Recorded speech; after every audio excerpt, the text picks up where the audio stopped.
You asked, and I'm delivering.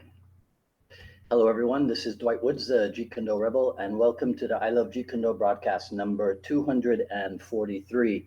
This is the Jeet Kune Do Rebel AMA, right? Which I think is a thing you get from Reddit, the Ask Me Anything. Um, if you are logging in, as you're logging in, be kind enough to say where you're logging in from. Hit the like button and feel free to continue doing so throughout the broadcast. If you're catching the simulcast over on the YouTube, please be sure to like, subscribe, and hit the notification bell over there. Um, I still have not been able to get the Facebook feed fixed, so I'll have to keep going back and forth between my Be Live screen and the um, the Facebook thing to see if anything's happening live over there. In any case, that's not that big a deal. All this we can handle, right? If you enjoy my work and you'd like to support the program, please visit jkdrebel.com. Click on the Rebel Gear link, and that's where you'll see stuff like this: the Keep Calm and Learn to Fight Ferociously T-shirt, also available as a coffee mug, long sleeve, short sleeve, sweatshirt, hoodie, all that good stuff. But of course, the best thing you can do is to share this video and spread the word about the I Love Jeet Kune Do broadcasts. All right, so I was quite frankly surprised that people actually want to hear from me on the topic of me. Um, I'm not as comfortable as Meghan Markle talking about myself. Um, but if people think that it can be of benefit, then I'm all for it, right? So I asked people to send me questions by comment or by direct message or what have you, and so different things are going to happen here. One is me having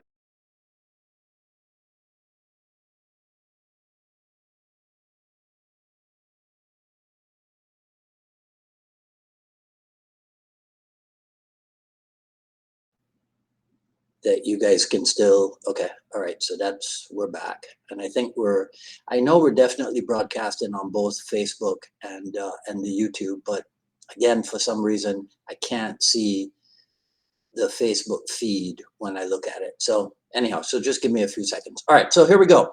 So Clara Melton asked me to talk about my early life. So as you've heard me say before, I was born in Trinidad, but taken home to Barbados, right? Because that's where my elder siblings and my parents were already living. So at 2 weeks old, I was taken home to Barbados, where I grew up.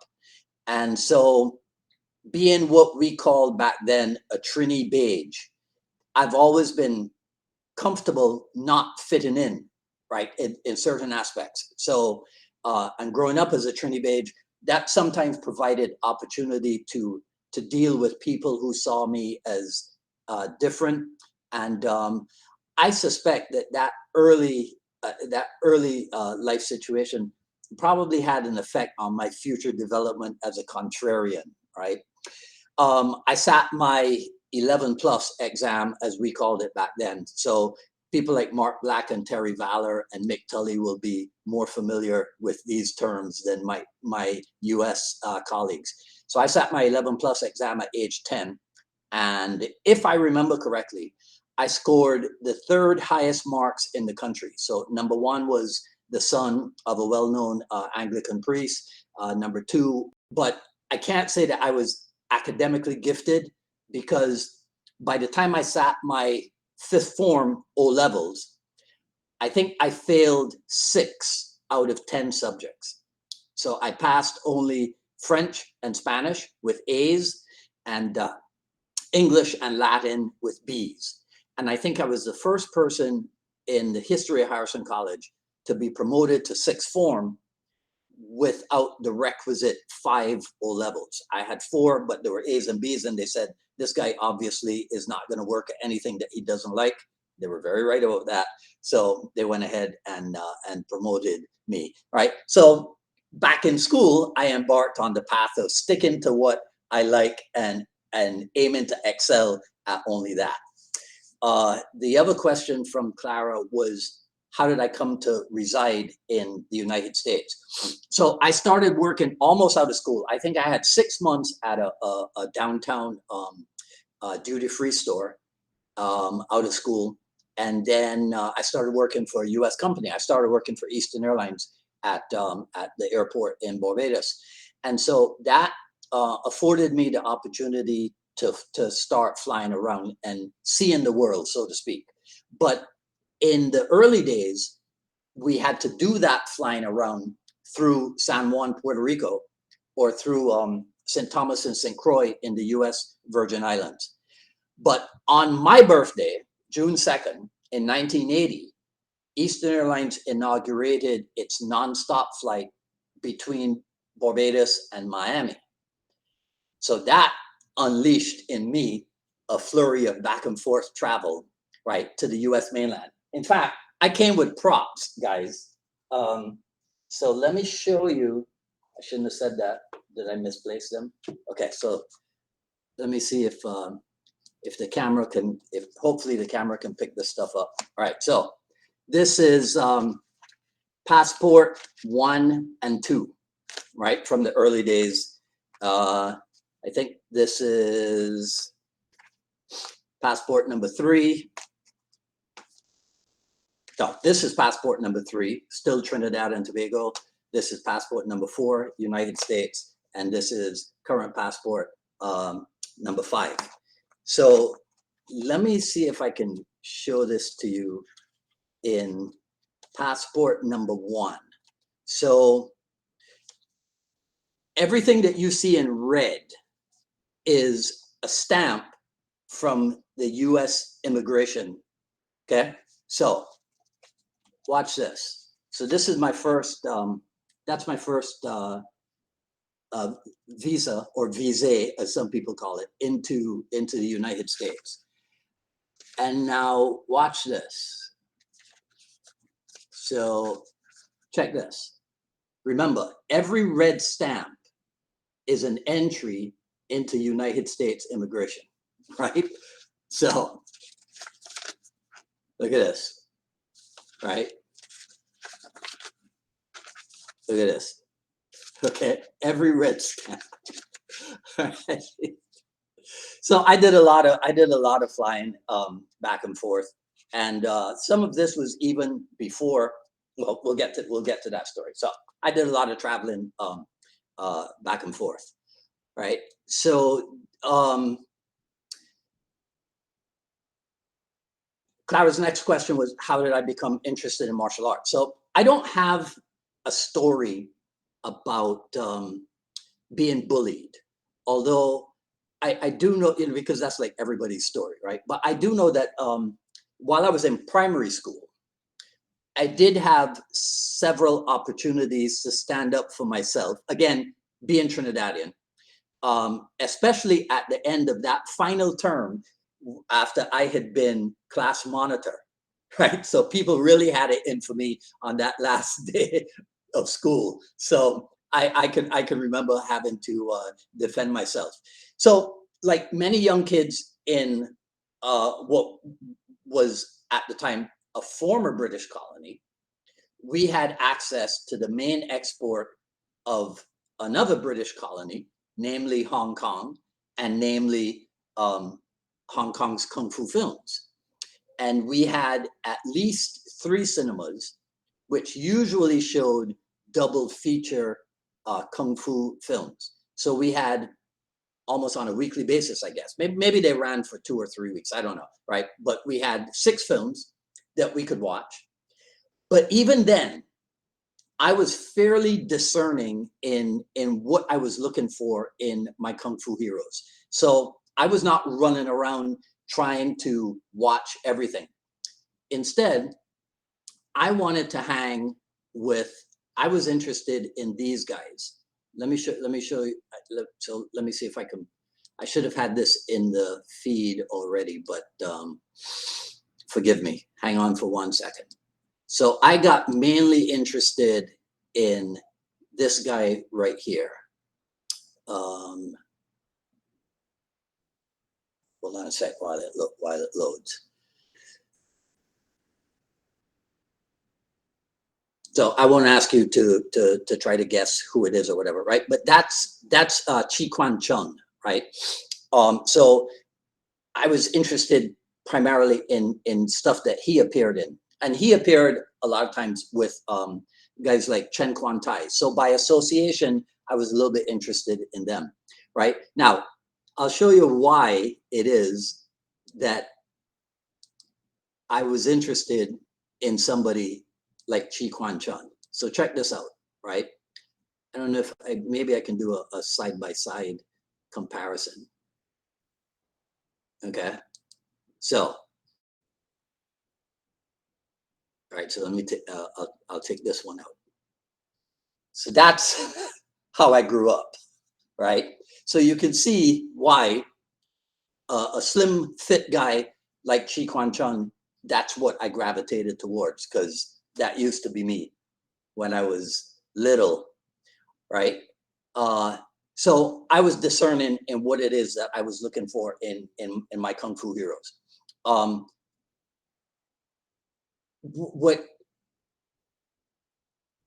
So that leads to early influences, right? So my early influences were those guys. I also started collecting different martial art books, whatever it is that I could get my hands on, so that I could acquire a martial arts education. So unbeknownst to myself, I was priming for what would happen in 1971 when I saw The Big Boss, right? So seeing Bruce Lee in action and how it was drastically different from that of my Kung Fu heroes, that kind of put me in a quandary, because there was little access to like Bruce Lee material other than the movies. So I had to satisfy my hunger for martial arts by reading everything that I could get my hands on, no matter what it was. So that did give me an open-minded attitude towards all martial arts, but I still needed more. So eventually I joined a local outfit called Wushu Kwan. Now, again, many of my UK friends might be familiar with Wushu Kwan because it's a system that was founded in England by Grandmaster C.K. Chang. So I joined Wushu Kwan, and if memory serves correctly, I did not last very long, because I had fallen under the the allure of Bruce Lee. And so I kept referring to Bruce Lee all the, like almost every class that I went to. It was like, well, Bruce Lee this and Bruce Lee that. And so I didn't last very long. And I left after having been promoted. I got graded to from like ungraded white belt to graded white belt before I left. But by the time I left, I knew all the training routines, including the kata, the forms, and like the self-defense sequences for I think it was 6th and 5th grade, which was 2 blue belts, and then 4th and 3rd grade, which were 2 red belts. I knew all that stuff because I used to train in my class, but I used to stay and watch what everybody else was doing, and I could just pick stuff up from looking at what was going on in the other classes. So that was how I became involved with martial arts in general. Becoming involved with JKD and Filipino martial art. So initial exposure to JKD came obviously through the cinema and magazines. And then once the Tao of Jeet Kune Do was available, James Lee's Wing Chun book, once that was available, and then I think even the Fight and Method book, because I don't have it here with me, but I have one of those hardcover Bruce Lee fighting method books, a single volume, not the 4 multicolored paperback ones, right? So that happened. And then in 1976, I've shown this so many times before. So this is Fighting Arts, March of 1976. So this was where I got this because the cover article was Beyond Bruce Lee, right? The subtitle, I think, was let me see if I can find it. Beyond Bruce Lee, the continuing story of Jeet Kune Do through Danny and Asano. So it was in here was the first time that I saw this, right? So this is Filipino stick fighting, and it says here in parentheses, part of the JKD curriculum. So that's March of 1976. I had seen Bruce Lee, you know, doing the nunchaku stuff and doing the double stick. I didn't know it was called double stick or whatever, but I had seen Bruce Lee do weaponry, but I didn't know enough to make an association to go, oh, that's Filipino Eskrima or what have you. But 7 years later, in 1983, I found myself in Irvine, California. Okay, so I should let me insert something there. So in 1980, I spent about 6 months, 3 months, 4 months. I spent a number of months in Seattle. I'd been laid off. They knew where they were going to recall me, right? I had made friends in Seattle. I was a budding Bruce Lee fanatic. So when the opportunity presented itself, I moved to Seattle and never got to train with Taki Kimura because I couldn't find him. But I did get to train with Jesse Glover's little brother, Michael Lee. Got to visit Lakeview Cemetery for the first time. I have a picture of that somewhere. I think it's on my Facebook page, right? And you can see it's real old. I'm wearing bell bottoms. I got a big afro. There's the original picture, right, on Bruce Lee's headstone. There's nothing next to it or what have you, right? That's how long I've been around. But then 7 years later, I was in Irvine. And so let me show you this from Irvine. Give me 1 second. Because I went through Black Belt magazine. It took me about an hour to find this because somebody had put up the ad from 1982, but I wasn't there in 82. I was there in 83. So I wanted to show you guys this. So I had to go through Black Belt's archives, and that's it. This was the camp that I attended. So if you look at it, so I chose Dan Inosanto. Why? Because he was Bruce Lee's premier disciple. So I figured anything that I want to, that anything that he's doing is fine with me. I get to hang out with Bruce Lee's premier disciple. And I chose Francis Fong. Why? Because I knew that Bruce Lee had studied Wing Chun. So in my head, I was going to train for 2 weeks with these guys. And then I was going to go back home to Barbados and share with the guys who were my training partners what I had experienced. And I was on the path of working stuff out for myself because I knew that that's what Bruce Lee had done. I did not train, and this is not a reflection on them. This is just me. I did not train with Larry Hartzell and Tim Tackett. I was familiar with their names, but I knew that Dan Inosanto was, as the cool kids say, the man. So I went with him. There must have been something going on in my head that said, you don't want a finished product, Dwight. What you want is a process. So my process was going to be a week with Inosanto, a week with Francis Fong, and then work stuff out for on my own. I was naive. Hey, what can I say, right? So that's how that started. So those were Clara's questions. Give me a second. Let me take a look at the Facebook feed and see if there's anything going on there that I need to comment on. This is tough. It's so much easier. I literally 5 minutes before we went live, I was trying to get Be Live to pay attention to this problem that I've been having, and they couldn't help me with anything. So I'm taking a look now to see if there's anything here that I need to refer to.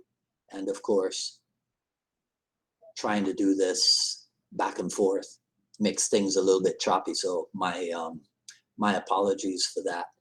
All right, so you know what, maybe I'll just do it at the end. Okay, all right, so then Ricard Ankerson, he sent some really interesting questions in. The first one was give me a second, I think something just went wrong here.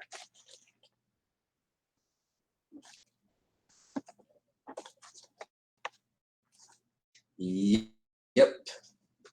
I still can't wait until I have my own Ginny Vernon, right? So Ricard asked me, what was your biggest challenge? What was the biggest challenge in your life, and how did you overcome it?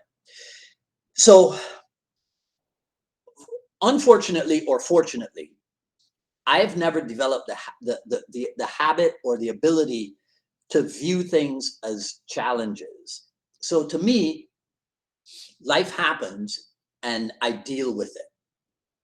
So I guess it was a challenge when Eastern Airlines ultimately went bankrupt and ceased operations. But I had already upgraded the schedule at my martial arts warehouse to almost full time, because so they sent us home in 89, and I had opened up the warehouse in 88. So when they sent us home in 89, I just kind of increased the class schedule over there. When they called us back, they sent us home like in January of 89, I think it was. They called me back in April, not for passenger services, but for ramp services, I think. And I was like, no, I don't want to do that, right? Because I was having fun pretending to be a full-time martial arts instructor. But by the time September rolled around and they called me back, I kind of financially I needed to get back there. But they called us back part-time. So it was departures, it was passenger services where I had worked, but it was part-time. So I was able to do Eastern part-time and Unified Martial Art part-time. So ultimately, two years later, a year and a half later, when everything from Eastern disappeared, I just smoothly transitioned into full-time martial arts. So I imagine that was a challenge. But for me, again, my approach has always been, oh, look at what's going on, deal with it. So that's what I did. When I look at my life, right, no matter what has happened, right, I have never been without food. I have never been without shelter. I have never been without clothing. I have never been without transportation. So I would say that I have had it pretty good. No, I'm not the richest person in the world, but I'm not dead yet. So there's still time to work on that, right? Right. Ricard also asked, what did you find as the biggest difference between life before the United States and life as you came over to the United States? So there's two things, or maybe it's one thing. What I realize is that people in the States automatically or immediately assume that the person in front of them was full of crap. Whereas growing up in the islands, we took you at your word until or unless you prove differently. So I'll tell you a story about that. So it's a Saturday evening. I'm coming home from Wushu Quan practice. And so it's starting to get dark. And I run into this guy. I didn't know him previously. I run into this guy. I recognized him because there had been an article about him in the local newspaper. And it was a profile, right, of this guy. So when he motioned to me, when he called me over, I wasn't particularly concerned. But then the guy propositions me sexually. So I got the hell out of there as quickly as I could, like real fast, right? but my point is that, as I don't know if it's third world naivete or what have you, but we accepted people as they presented themselves until you found out differently. So with this guy, I found out differently. In the US, it's almost as if people really didn't even give you a chance to prove yourself. People just assumed that you were full of crap. So one day I'm working at Eastern. I was what they call a special services agent. In the old days, we were the people who wore red jackets so that we would stand out because we were the problem solvers, right? So I was approached by a shift manager and a chief agent, and they questioned me as to why I never walked around the concourse keeping an eye on things. So I had come to realize that there were people who were masters of looking busy, but who were not particularly effective at their jobs, but they always looked like they were doing something. And these guys were kind of cut from that cloth. So I showed them how from one position on the concourse with one computer, I was able to keep a virtual eye on every flight on the concourse that operated during my shift. And I could keep an eye on what was possibly problematic, because when I first came on duty, that was the first thing I did. I would pull up the list of flights that operated during my shift. I would take a look at the booking level. I would take a look at the oversale level. I would take a look at what the inbound flight was, so that if I knew that the inbound flight was coming in late, then I could calculate how much turnaround time we had, and I could know whether or not the outbound flight was also going to be delayed. All that stuff I set up the minute that my shift started. So I had my whole list. I had stuff asterisk in red and what have you. I had the gate that it was operating out of. I had the extension, the telephone extension for that gate. I had that gate number, all that stuff I had down. So I could stay in one spot, and from my computer, I could look at what was going on with that flight. And if I saw that they were running into trouble, boom, I'd make my way over to that particular gate and start doing the special services thing, right? So I had to explain that to them. And I was able to do that because when I worked in Barbados, which is what we call like a sea station, I worked in one shift. You could work in like 5 different capacities. You could work in reservations. You could work in baggage claim. You could work in ticketing. You could work in weight and balance. You could work at one point in cargo services, right? So I had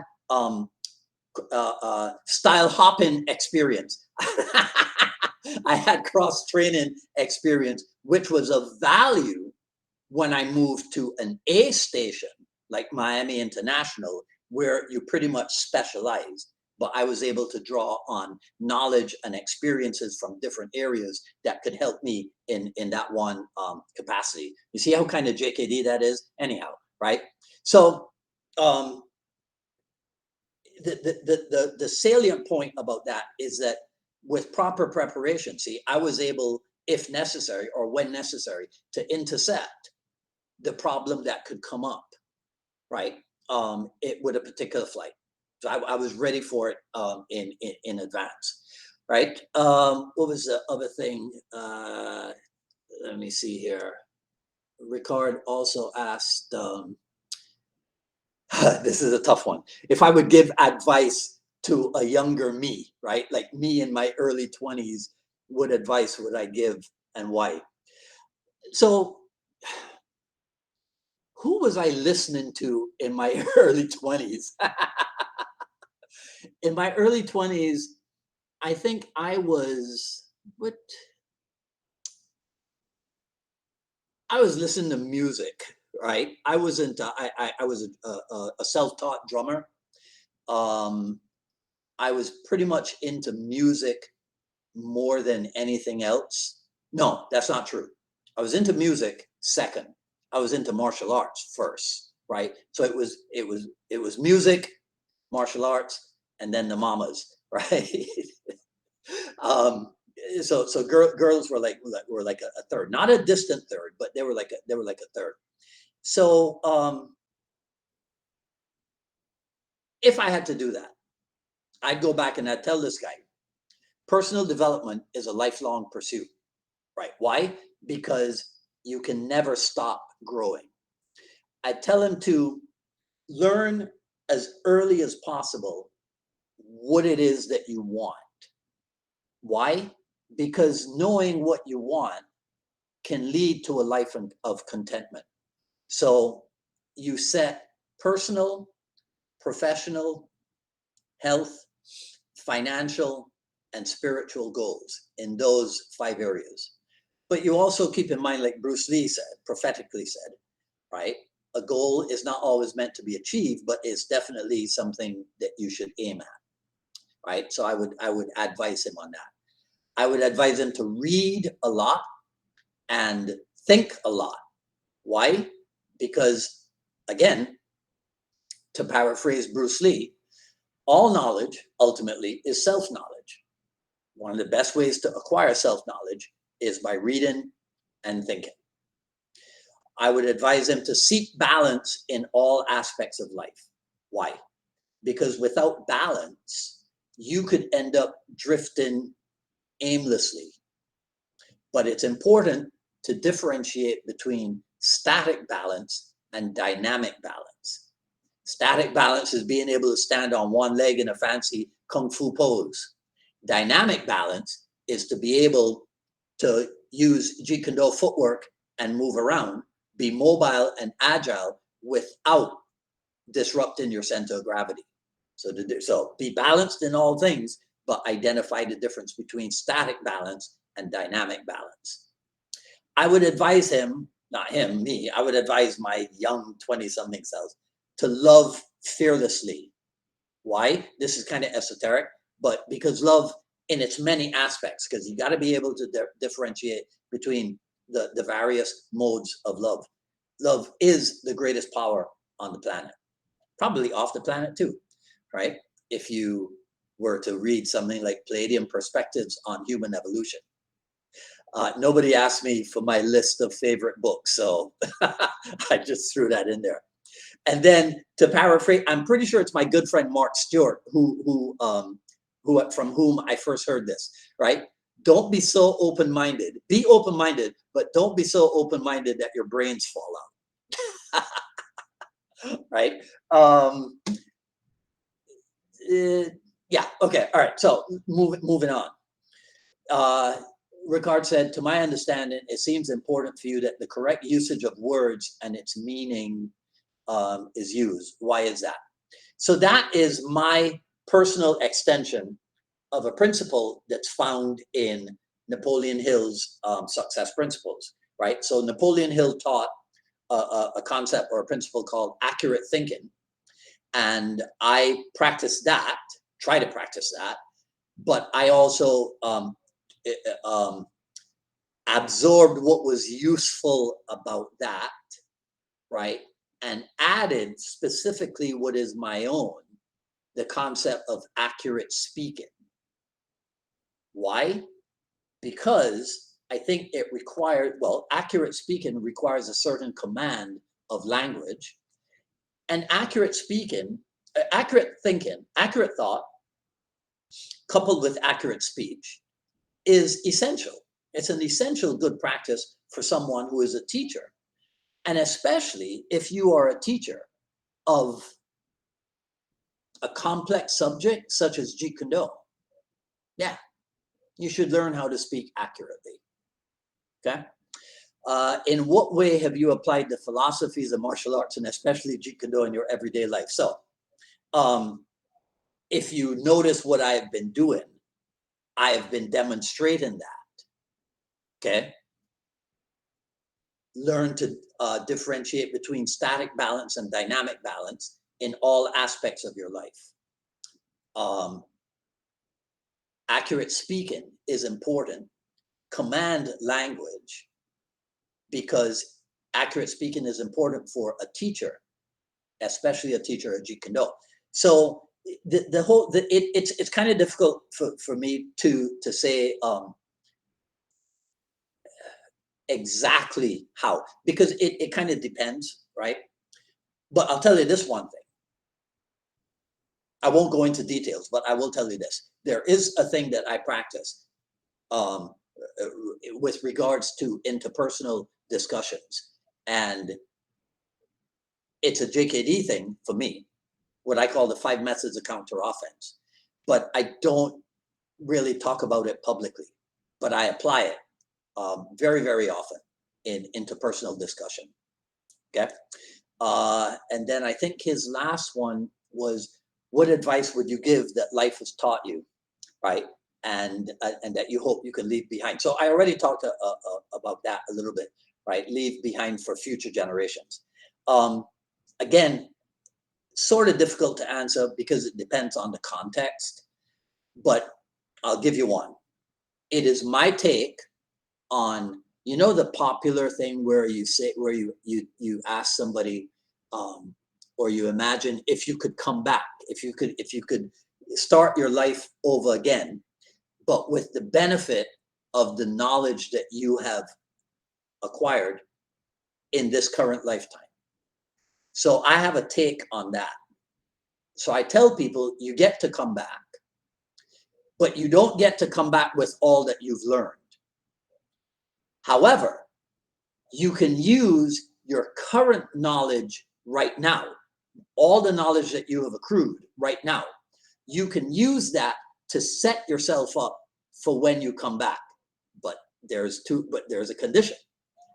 You can set yourself up with one skill and with one quality, one human characteristic, let's call it. So one skill and one human characteristic, right? So why do I do this? Because setting it up that way forces people to really think about what's important to them. And it forces them to whittle down to, you really got to think about it.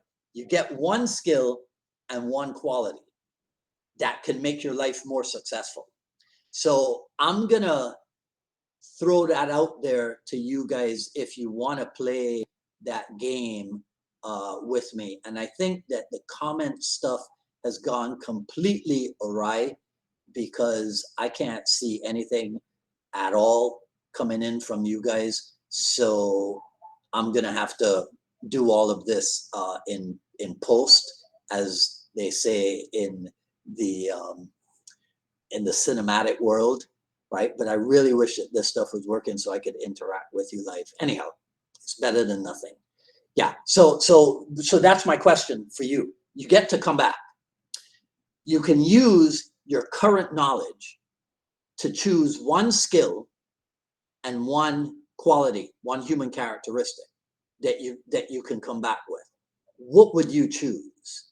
All right. So if you guys want to play that game, answer, and in post, I'll tell you what my two are, and maybe we can turn that into its own discussion.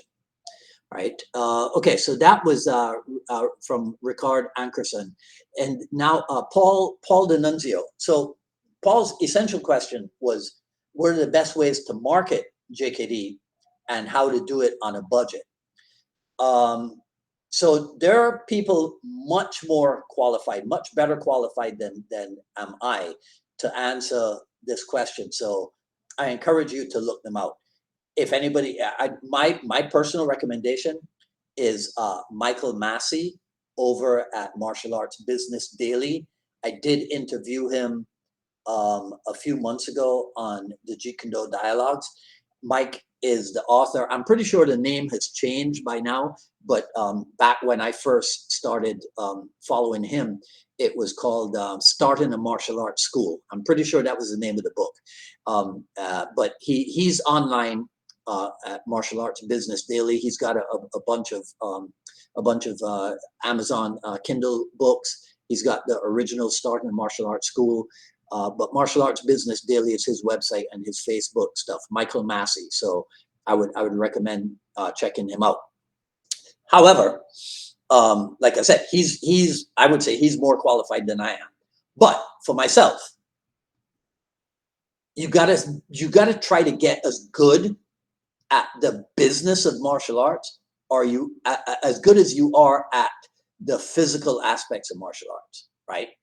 Now, is that possible? Who knows? It may or may not be, right? You'll hear people say all the time that the martial art business people start to focus on the business more than they focus on the martial art, right? And that's probably true to a certain degree. I think you can try to be equal in the two. So I'll show you some of the stuff that has helped me. I could only find one of his books. So this is Dan Kennedy's Ultimate Sales Letter. This is the companion of a thing called the Ultimate Marketing Plan. But I couldn't find my hard copy of that. But that's something that you should definitely look into. Dan Kennedy's material. This book by Brendan Burchard was really valuable for me, The Millionaire Messenger. This is another book that will really, really get you to thinking about what you want to say as a martial artist. Actually, it'll get you to thinking about what it is you want to say as a human being, right? Then there is, well, for me, it's a trilogy because I'm missing one of them. So then there's the Secrets trilogy. So this is Jim Edwards' Copywriting Secrets. Again, this is part of the art of communication, learning how to write and how to speak effectively. Then there's Expert Secrets. So Expert Secrets is a little bit somewhat similar because it's about messaging, right? It's about presenting yourself as an expert. So it's somewhat similar to Millionaire Messenger, right? But it's not the exact, it's not identical. So it's worth checking both of them. And then Traffic Secrets. Now, Traffic Secrets, Paul, I think would be particularly good for you because you mentioned that you have a presence on social media. So Traffic Secrets is all about how to use your social media to best effect. You had mentioned that you had a website. So I didn't remember that it was that you were Jeet Kune Do Charleston. And actually, I looked up Paul Nunzio instead of Paul Denunzio. So that made a difference as well. But when I did find your website, your URL, I don't know if you have more than one, but your URL is jkdchs.com. Now, I recognize CHS because of my time in the airline industry, but I don't know how many other people. So my suggestion, and that's all it is, might be to look in to see if jkdcharleston.com or even jeetkundocharleston.com are also available, and own those as well so that you can direct traffic to that stuff in addition to, because to me, JKD, CHS, I understand it, you understand it. Maybe you could improve on that, right? So that's something for you to consider. And so learn. Then the other thing I saw was this. On the website, when people get to your website, there should be just one thing for them to do. Instead of being able to jump around and look at a bunch of different parts of your website. So let me see if I can.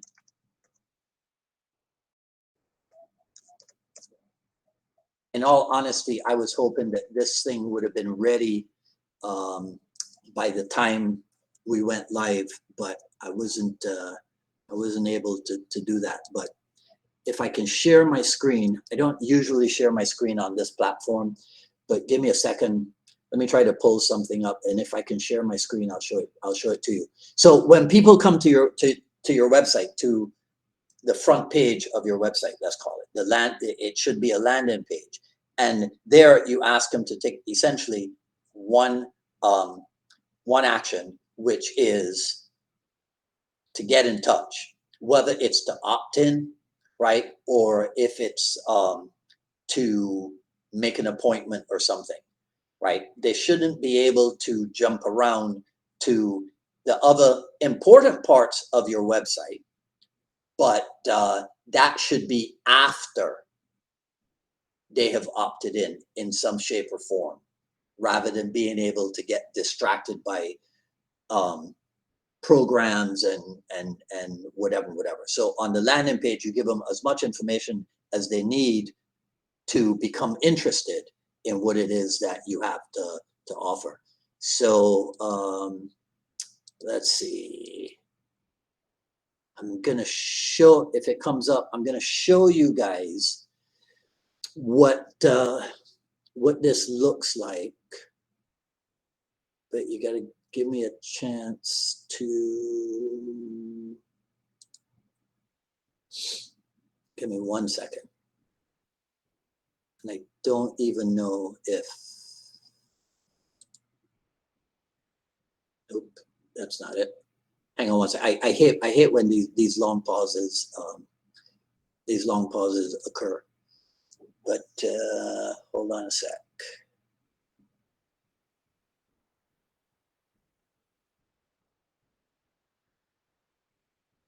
Is that it? Might be time for me to get myself a new computer. All right, so let's see if I can share my screen with you. There we go. Okay, now I'm not going to be able to see what it is that you guys are seeing, right? But this is the website that that I'm working on, right? So probably by Friday it'll be ready, completely ready, and we'll start having fun with it. But this is what it looks like right now. Okay, so at some point, right? Okay, so that's a little inside baseball on what's going on in the world of the Jeet Kune Do Rebel. Okay, all right, so let's finish this up as quickly as we can. Richard Rowland asked, what are your present thoughts on the direction of Jeet Kune Do as a valuable self-defense method without having to use weapons of any type? And which is more important in your physical preparedness or your mental awareness as of today, and which is more important to you in your training journey at this time, right? Okay, so I'm gonna, right off the bat, Richard, Jeet Kune Do as a valuable self-defense method should include weapons, simply because in the reality of the situation, there's a high probability then that an attacker may have some kind of weapon, or even some sort of weapon, even if not a firearm. And if they didn't have a firearm, if they didn't have a weapon, but you yourself had, like, I'm a big fan of impact weapons, right? Because I practice Filipino Kali, right? So I'm a big fan of impact weapons. So even if they don't have anything and you have an impact weapon, you have an advantage. Now you got to use it judiciously, but you're still prepared. So my present thoughts on the direction of Jeet Kune Do. But now, if you force me to answer that without considering weaponry, of course we have to continue to train the empty hand aspects of Jeet Kune Do as a self-defense method. That's definitely a direction that we should continue going in. So I don't know that there are people who are moving away from that, and are they? Right, moving away from Jeet Kune Do as a self-defense vehicle. So yeah, that's definitely a direction that we have to continue going in. As far as physical, what did you say? Physical preparedness or mental awareness, and which is more important? Neither. They're equally important. Physical and mental always go hand in hand for me. Why? Because the body does not drive itself. The mind drives the body. So if I don't have a proper mind into which to put into my body, I'm not going to function at the optimal level that I'm aiming for. So physical and mental, neither is more important. They're equally important. They go hand in hand. All right. Mark Stewart, my good buddy, said, what are your views on creativity in learning and teaching JKD? Is it stressed enough? So, well, is it stressed enough? I don't know. Maybe, maybe not. Because I'm sure that there are individual instructors out there who stress creativity, who use it for themselves and stress it to their students as well. But I also know that there are a great many other instructors who just follow exactly what is given to them, and they turn that into their own material. In fact, Simon Alpin posted about that a few hours ago, and I chimed in about that because he was talking about the situation at the old Kali Academy, the situation at Inosano's backyard and the early days of the Kali Academy, and then how things changed into sets and series and what have you. So I was giving him my take on that, because yes, a lot of people got their, just like I did, their introduction to Jeet Kune Do was seminar format. But you got to be careful. Seminar format is just that. It is seminar format. It's not supposed to be much more than seminar format. You have to have that understanding. Having that understanding is where creativity can come in, because you're on the receiving end in seminar format. You're on the receiving end of someone else's creativity. Hopefully, and I know that my teacher, Dan Inosano, does do this, does inspire to be creative in your own right. So you're on the receiving end in seminar format of his creativity. You're supposed to use that as an example. You're not supposed to, as my other Jeet Kune Do friend Randy Ciordia says, you're not supposed to, what did Randy say? It's not blindly copy, but it's, oh man, sorry, Randy, I'm messing up your expression, but it is that it amounts to just copying exactly what it is that your instructor gives you. And you want to be careful with that. All right, we're almost done, folks. Alex Huisman says, what do you think is the biggest problem in JKD today, and how do we fix it? So I can't speak for anyone but myself. So I am not particularly concerned with what might be going on out there in the wide world of the wild wide world of Jeet Kune Do, because all I can do is my part, which is to put out ideas that I think can be of value to people. I don't know if it's the biggest challenge, but I know it's a big challenge for JKD people. It is to absolutely let people alone to do their thing. Let them do their own thing. Now, if you find that that thing is blatantly not a true Jeet Kune Do approach, or Jeet Kune Do principle, or a Jeet Kune Do concept, or a Jeet Kune Do guideline, or even a Jeet Kune Do technique, then I think it's okay to politely, and I emphasize that, it's okay to politely engage with someone on that issue.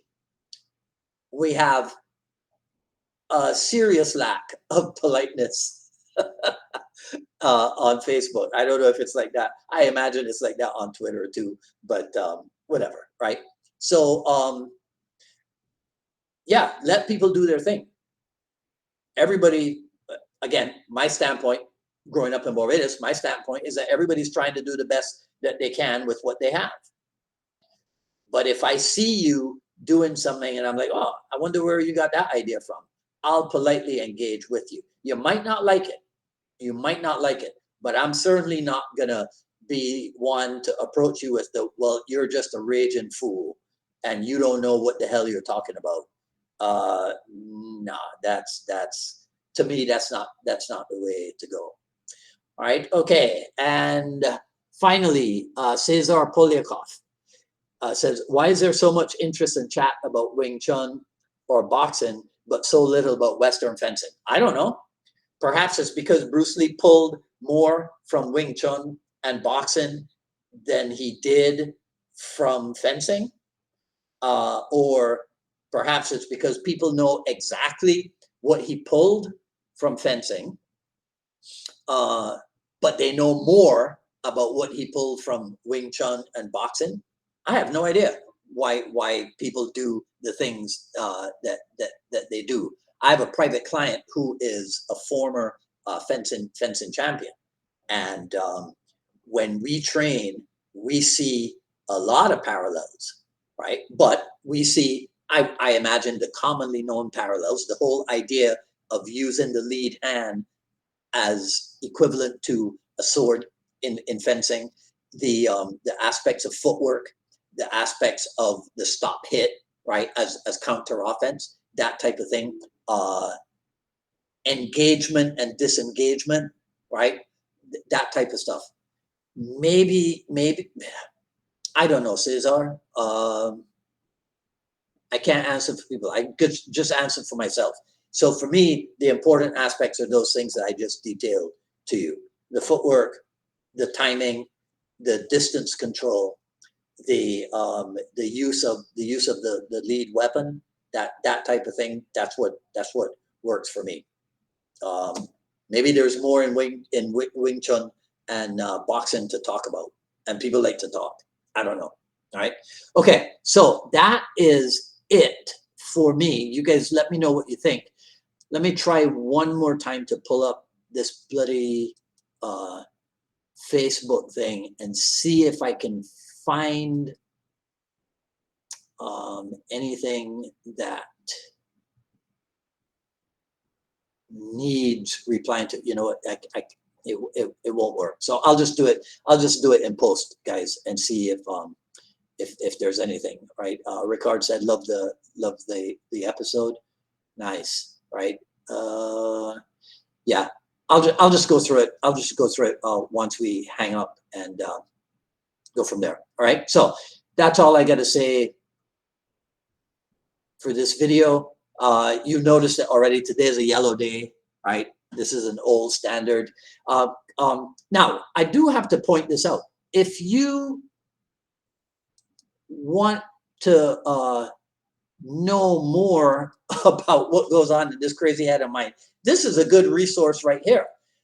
Go type in paypal.me/unifiedma Miami, and through email, I can send you the raw but edited version of the Jeet Kune Do journey, where the stuff that we talked about here, in this volume 1, I go into some aspects of it in a little bit more detail, other aspects in greater detail. There's a lot of stuff in there, Paul D'Annunzio, about my business experiences and running a school. We had 250 students at a maximum. We could have grown to more, but I would have had to compromise certain Jeet Kune Do principles, and I wasn't willing to do that. And other things. And this is just volume 1. So at some point I'll be put in another volume of it. But this would be a good resource for any of you who were interested in this talk today. This is an expansion of that talk. So go to paypal.me/unifiedma Miami, and you can avail yourself of that right there. All right, and that's it. So coming up on Friday, Jeet Kune Do Dialogues episode with Ion Cochran of United Kingdom, and I got to make sure that I have the correct. I want to impress him on Friday with the correct pronunciation of his name, right? So that's Friday at 6 p.m. Eastern time, And that's it for today. So I'll see some of you guys on Friday. If not, I'll see you next Wednesday for another issue of the I Love Jeet Kune Do broadcast. Until then, thanks for hanging out with me. And thanks again. I'm humbled by people's interest and requests that I get on here and do my best Meghan Markle impersonation. So this is Dwight Woods, the Jeet Kune Do Rebel, signing off. You guys enjoy the rest of your evening. Talk soon. Take care.